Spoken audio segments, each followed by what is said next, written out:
ሰፈር ሆነ ጠብቅ። እሺ በቃ እሺ።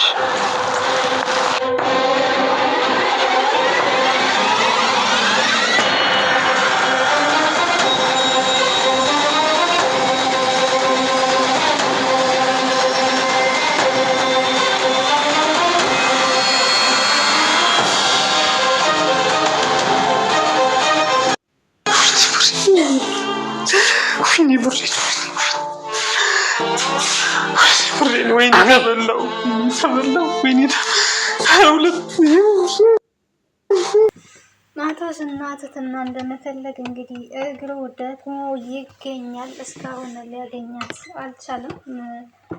አሁን ላይ ግን አብርሽ ትትናን ይዟት ስለወጣ ከቤት ምናልባት ልትገኝ ትችላለች የሚል ሀሳብ እና ግምት አለኝ።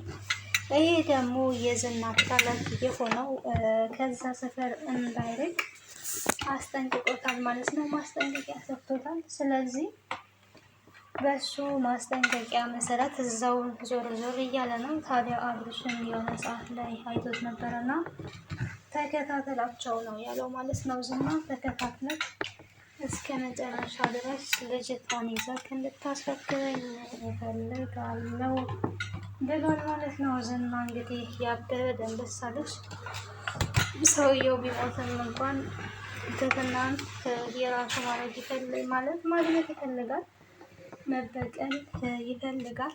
መሳይ ደግሞ እንግዲህ ጉድ ሆኗል ማለት ነው።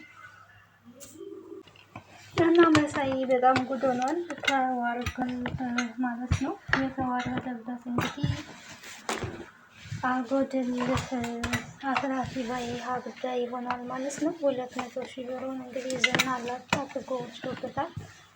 ምክንያቱም አንተ ማለት ሴቷ ወንዱ መሀሌት ነክ ለጥቅም የምትኖረው ጓደኞችህን አብረህ የበላካቸውን ሰዎች አብረህ የጠጣሃቸውን ሰዎች አሳልፈ የምትሰጥ ሴቷ መሀሌት ወንዱ መሀሌት ነክ ብሎታል ማለት ነው። በደንብ ታዝቦታል። መሳይ ግን የዝናን ትኩረት ለመሳብ በጣም ብዙ ነገር ሲያደርግ ነበረ። የተሻለ ገንዘብ ለማግኘት ከ30,000 ብር ውጪ ሌላ ብር ለማግኘት ነበረ ጥረቱ። ግን ያለውንም አጥቷል ማለት ነው። አንዳንድ ጊዜ እንግዲህ እንደዚህ ነው። አያችሁ፣ የራሳችሁን የሀቃችሁን ገንዘብ ሳትይዙ ሌላ ሰውን አሳልፋችሁ በመስጠት በመስረቅ እንደዚሁም ደግሞ በማጭበርበር እንደዚህ አይነት ነገሮችን ስታደርጉ የራሳችሁንም እያጣችሁ ትሄዳላችሁ። የሰው ገንዘብ ደግሞ እሳት ነው ማለት ነው። እና መሳይ የሆነ እንግዲህ 200,000 ብር ለማጠራቀም በጣም ብዙ ጊዜ ፈጅቶበት ነው ያጠራቀመው። አሁን ግን በአንዴ ዝና ለታክሲ ራሱ እንዴት እንዳስቀረለት አሜዚንግ ገርሞኛል ማለት ነው። እንግዲህ እሱ ትትናን አሳልፎ ለመስጠት ቢስማማም ትትናን ግን አሳልፎ መስጠት አልቻለም። ስለዚህ ያለው አማራጭ እንግዲህ ዝና ገንዘቡ ከሱ መቀበል ከሱ መውሰድ ነው ማለት ነው።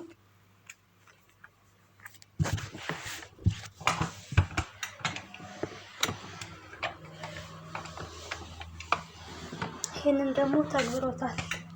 ታዲያ ቤት ላይ ገብቶ ብሬን ተበላሁኝ፣ ሌቦች ገንዘቤን ዘረፉኝ ሲል ተንከሲስ እንግዲህ ለ900 ብር ምግብ አስይዞት የወጣው ልጅ አሜን አሜን እንኳን እያለ ነበር ማለት ነው። ምክንያቱም በጣም ትልቅ ተንኮል የሰራበት ብላ እያለ ካስበላው በኋላ እጄን ታጥቤ ልምጣ በማለት እንግዲህ ጥሎ ሄዷል ማለት ነው። ለማንኛውም ሰው ጋብዞናል ብላችሁ ትልቅ ትምህርት ነው እዚህ ጋር። ሰው ጋብዞናል ተብሎ ገንዘብ ሳይኖር መበላት እንደሌለበት ነው። ከዛ በኋላ ጋባዥ ተብዬው ካልከፈለ ግራ ነው የሚገባው። በስተመጨረሻ እንግዲህ ያው ተንከሲስ አጭር ስለሆነ እኔ ሕፃን ልጅ ምንም የማውቀው ነገር የለም ይላል ማለት ነው። ሕፃን ልጅ ስለሆንኩኝ የማውቀው ነገር የለም፣ ስለዚህ ገንዘብ የለኝም በማለት ወጥቷል ማለት ነው። እና ዝና ጥሩ ነው ያደረገው። በነገራችን ላይ መሳይ ይገባዋል። ሴቶች ላይ ትልቅ ጥቃት ነው እያደረሰ ያለው። በዛ ላይ የመድፈር ሙከራም ሊያደርግባት ነበረ ትትና ላይ ግን ያው ተንከሲስ ቀድሞ ነቅቶበታል ማለት ነው። ስለዚህ አብርሽን ቀስቅሶ ከዛ አስጥሎታል፣ ታድጓታል ማለት ነው ትትና።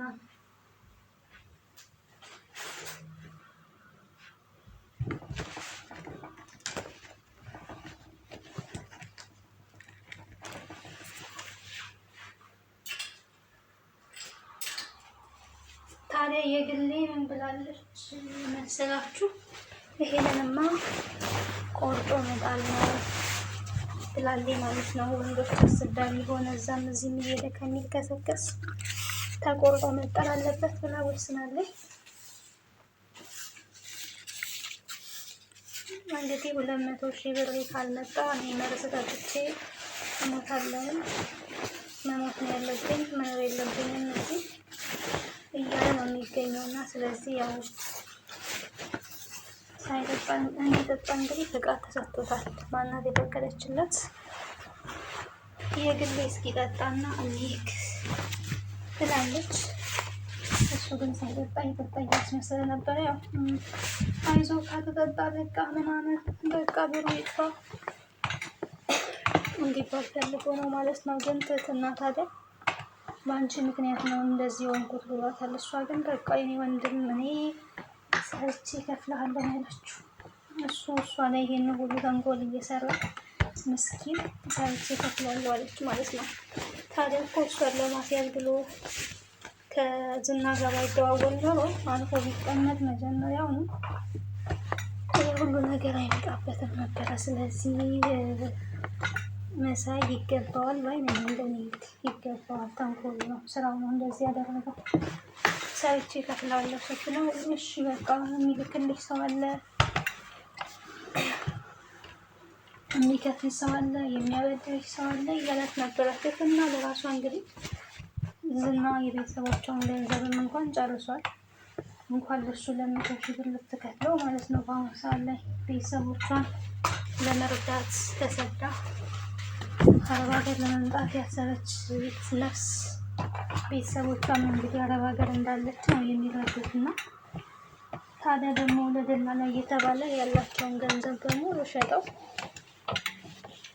ልከዋል ማለት ነው። እንግዲህ ሳውዲ አረቢያ እንዳለች ነው የሚታወቀው። እና የብዙ ሰው ህይወት እኮ በእንደዚህ የእውነት ድራማ የሆነ እንጂ በእውነተኛ እንትን ላይ በእውነተኛ ልጆች ላይ እንደዚህ አይነት ነገር የሚደርሳለ።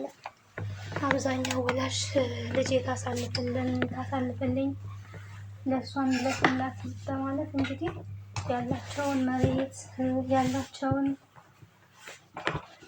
ከብቶች በመሸጥ ልጆቻቸውን ወደ አረብ ሀገር ለመላክ በደላላ ገንዘብ የተበሉ ያው ቤት ይቁጠረው እና በድራማ መልኩ ቢመጣም አለ ማለት ነው። እንደዚህ አይነት ነገር እንደዚህ አይነት ነገር እንግዲህ ፈጣሪ ሰውር። እንደዚህ የሚያደርጉ ደላላዎች ተሰማርተው እንዳሉ እናውቃለን ማለት ነው። ትህትና ግን አሁን ላይ ዝና እጅ እንደው መግባት የለባትም። እኔስ የፈራሁት በጨለማ ያው የገባለ